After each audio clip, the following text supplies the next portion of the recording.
Now, having said all of this, I want to ask you a question. Can a boy be changed into a girl? And I want to give you a story. Okay? The questions behind this case study is, can a biologically born male, a boy, be trained into a psychologically trained female or girl? What matters more, the behavioral genetics or socialization practices or processes? And what does individuals' preference or motivation matter in this process? The three questions I want you to keep in mind. But I want to give a brief description of this case. It's the tragedy of gender reassignment. David Reimer was born on August 22nd, 1965 in Canada as a healthy boy, but was sexually reassigned and raised as a girl after his penis was permanently destroyed during circumcision. A psychologist by the name of John Money of Johns Hopkins Hospital oversaw the case and reported the reassignment a success, arguing that the gender identity is primarily learned or trained, socialized.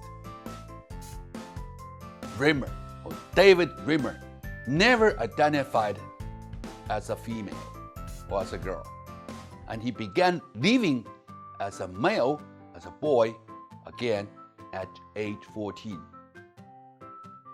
David Reimer later went public with his tragic story to discourage similar wrong medical practices from happening again. And here is the photo. The twin boy on the right is David. At the time, it was called Bruce. And the challenge is to change him from a boy into a girl. Now we talk about the essential characteristics of a boy: being active, being brave, being careless, being independent, being not so neat, and being outgoing. This is the cultural expectations for a boy in almost any society. Then he should change into a girl. The typical characteristics for a girl in any culture would be being quiet, being timid, being careful, being dependent, being neat and clean, and being withdrawn. Can this be done by socialization, by training? Now you can see some of the photos. In the beginning, David struggled. He never accepted his identity as a girl.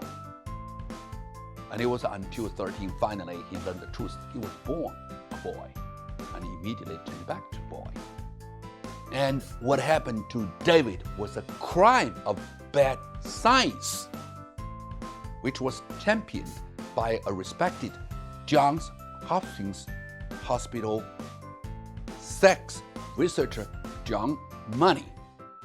And in 1960s and 70s, John Money published countless scientific papers on blenders, the involuntary sex change, to prove his theory that children are all born gender neutral and take on the traditional masculine or feminine traits strictly through socialization. He disguised or suppressed information about the utter failure or truth of David's sex change for nearly 20 years, during which time his cruelly flawed thinking became a medical gospel. And this is what David says. You don't wake up one morning and say, "Oh, I'm a boy today." You know it's in you. Nobody has to tell you who you are. Eventually, you wind up being who you are. This is his outcry.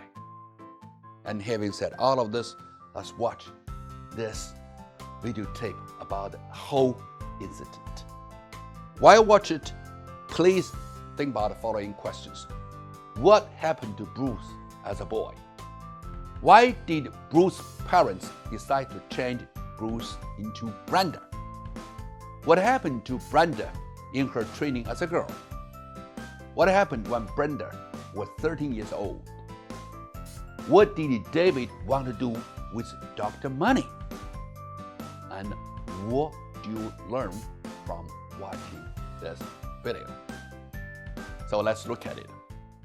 You are going to be riveted to this story you're about to hear. It is the ultimate in that you can't make somebody be something they're not.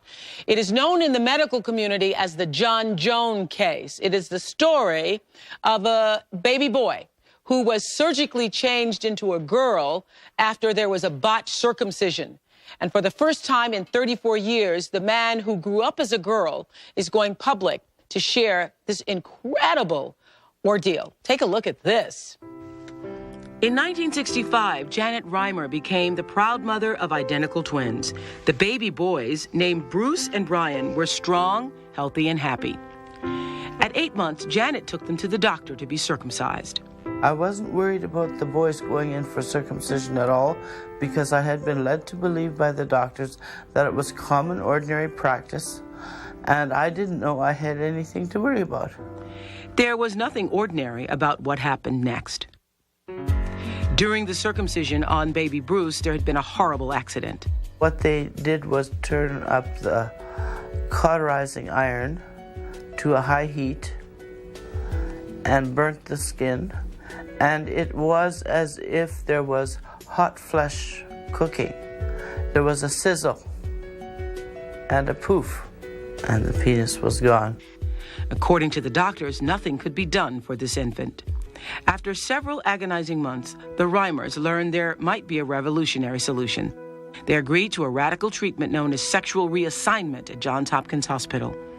The doctors at Johns Hopkins were very hopeful that if we had made a move towards making our Bruce into a girl, she could be successfully raised as a girl, and she would enjoy a more normal life than if she remained a boy. At 22 months old, little Bruce was castrated. His new name was Brenda Lee. They told me that if we did not disclose the fact that he had ever been a boy, and we raised him to be a girl, that there was no reason that it wouldn't be successful. But there were early warning signs of problems to come. Janet remembers the first time she put a dress on Brenda. And I put it on her, and she started to tear it off. And I thought, oh my God, she knows she's a boy, and she doesn't want to wear a dress. Brenda's feelings only grew stronger. She rebelled against anything feminine. Brenda went to the bathroom standing up, like a boy. Early on, her twin brother noticed things were not right. I've noticed at a very early age, I would say kindergarten, where all the little girls would be, playing with their hair and playing with Barbie dolls and things like that. And Brenda didn't want any part of that. She wanted to play with the boys. Brenda's female appearance combined with her masculine behavior made her a social outcast in school. She was not allowed in the girls' bathroom because the other girls pulled knives out when they were going to stab her.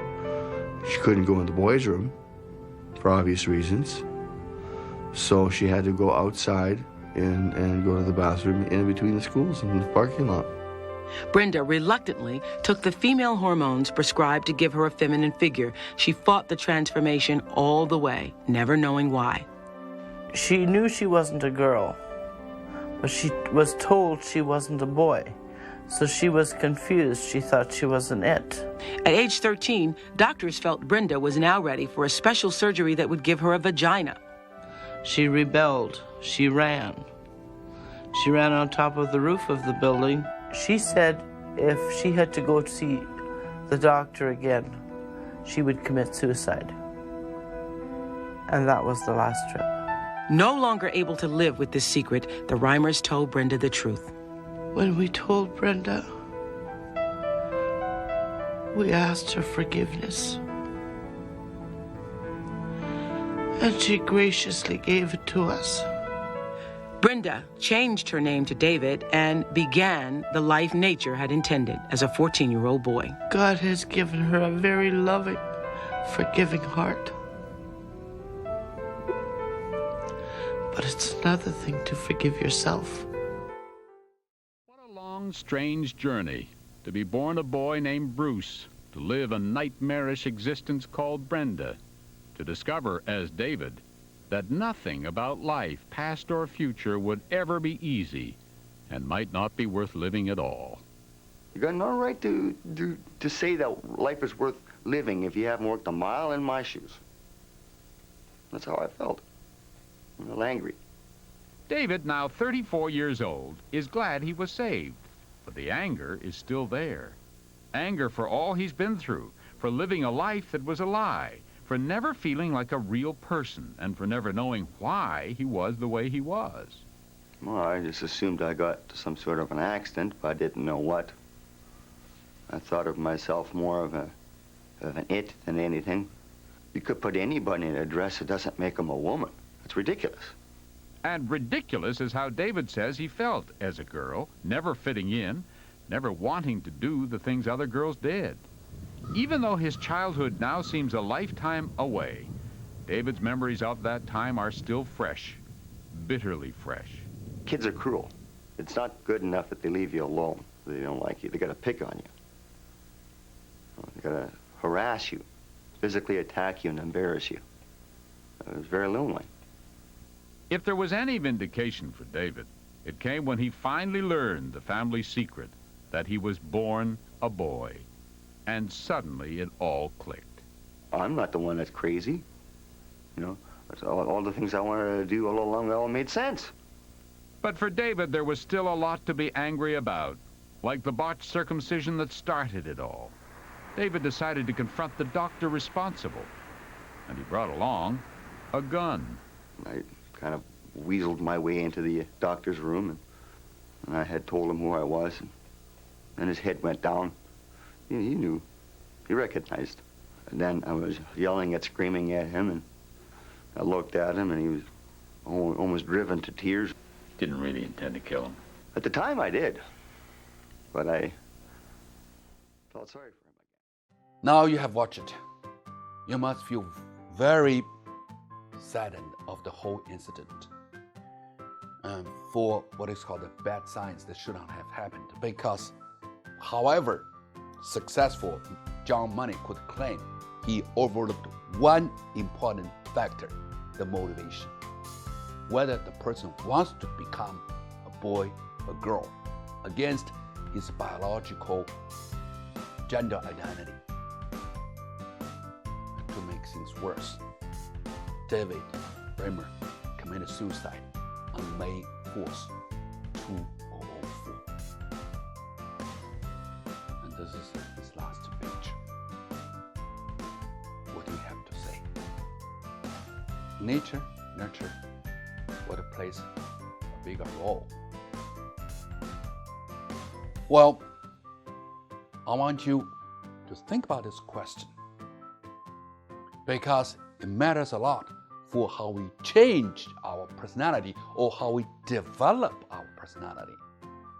Whatever socialization practices are provided, one's motivation is very important. That is what John Money failed to consider. Now, I want to show you another picture. This is a happy girl who used to be a boy. Now, what do you have to say about this? You probably can say motivation matters. So what do you think now? With these two cases, I want to finish this lecture, and I want you to prepare for later lectures which talk about how personality is developed and why it is developed. Thank you.